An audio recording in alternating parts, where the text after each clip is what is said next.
محترم ساتھیوں، حق موجود، مرید اپنے مرشد سے فیض کیسے حاصل کرے، اس اہم موضوع کے ساتھ حاضر ہوئے ہیں۔ ہو اس طرح رہا ہے، وہ یوں رہا ہے کہ بھائی مرید تو تقریباً لوگ ہو جاتے ہیں مرشد کے، لیکن ان کے بتلائے ہوئے طریقے سے کام نہیں کر رہے ہوتے، تو پھر اس لیے وہ جو فیض کا سلسلہ ہے وہ منقطع رہتا ہے۔ ہونا یوں چاہیے کہ اگر کوئی کسی پیر کی بیعت میں آتا ہے تو پھر اس پیر کا فرض بنتا ہے کہ اس کو پہلے شریعت کا ذکر دے، اس طریقے سے وہ عبادت کرے، پھر اس کے بعد پھر طریقت کے ذکر اذکار طے کروائے،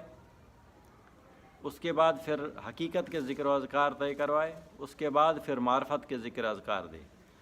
اب یہاں پہ میں نے یہ نوٹ کیا ہے کہ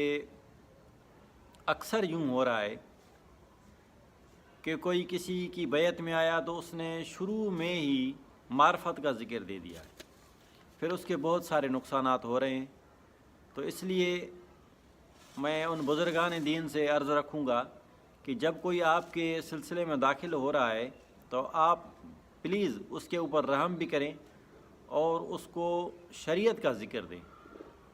وہ ذرا ٹھنڈا ہوتا ہے اور اس کی جنریشن جو ہے بہت لو ہوتی ہے، لائٹ ہوتی ہے، تو جب وہ اس ذکر فکر کو درجہ بدرجہ طے کرنا شروع کرے گا،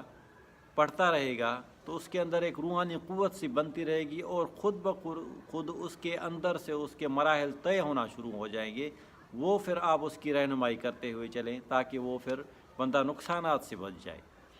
اب مجھے کافی لوگوں نے فون پر بھی باتیں ہوئی، میں نے نمبر بھی اس لیے اپنا ویڈیوز میں دیا کہ کافی لوگ ایسے ہیں جن کو ضرورت ہے رہنمائی کی، کوئی آ نہیں پاتے،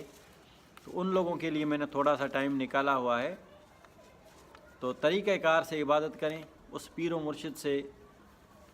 ذکر فکر درجہ بدرجہ لیں، آپ بھی کچھ تھوڑا سا محنت کریں، اور بزرگان دین سے بھی میں یہی عرض رکھوں گا کہ آپ شریعت کا ذکر و فکر اس سے پڑھائیں تاکہ اس کے اندر کچھ روحانی قوت بڑھے اور وہ پھر خود بخود دوسرے اسٹیج میں آ جائے گا۔ جس طرح بچہ گیم کھیلتا ہے تو ایک اسٹیج جب وہ طے کر لیتا ہے تو پھر دوسری اسٹیج خود بخود آ جاتی ہے، جب دوسری اسٹیج کو وہ طے کر لیتا ہے تو پھر تیسری اسٹیج خود بخود آ جاتی ہے، اور جب تیسری کو کر لیتا ہے تو چوتھی خود بخود آ جاتی ہے۔ تو اسی طرح ہے کہ ذکر و فکر میں بھی یہی مرحلہ ہے کہ بھائی جب آپ ذکر فکر پڑھ رہے ہیں تو پہلا جب پڑھتے پڑھتے آپ جب اس پروسیس کو طے کر لیں گے تو پہلی منزل خود بخود طے ہو جائے گی، دوسری اندر سے خود بخود ظاہر ہو جائے گی۔ پھر آپ پیر و مرشد جو ہیں ان کے یا استاد ہیں تو ان کی رہنمائی کرتے ہوئے آگے اس کو سپورٹ کرتے جائیں، تو اسی طرح پھر اس کی رہنمائی ہوگی۔ سخت ضرورت ہے اس کو اسٹیج بائی اسٹیج ذکر و فکر کرنے کی اور دینے کی۔ یہ میری طرف سے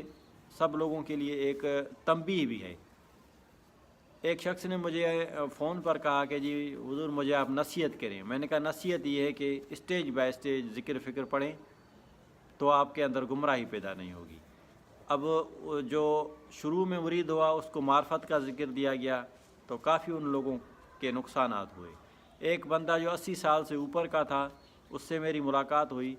تو وہ کہنے لگا مجھے بہت خوف ہو رہا ہے اور میں ڈر رہا ہوں۔ اس کی وجہ بھی یہی تھی کہ اس کو آخری ذکر فکر دیا گیا تاکہ اس کے دل کے اندر جو حرارت بڑھ گئی وہ پھر برداشت نہیں کر پا رہا تھا۔ تو پلیز آپ جس کو بھی اپنے سلسلے میں داخل کریں تو اس کو درجہ بدرجہ اس کی ٹریننگ کریں، اس کی رہنمائی کریں تاکہ وہ اپنے اندر وہ جو مقامات ہیں ان کو طے کر لے، تو انشاءاللہ تعالیٰ اس طریقے سے اصلاح صحیح ہوگی۔ وما علینا الا البلاغ المبین۔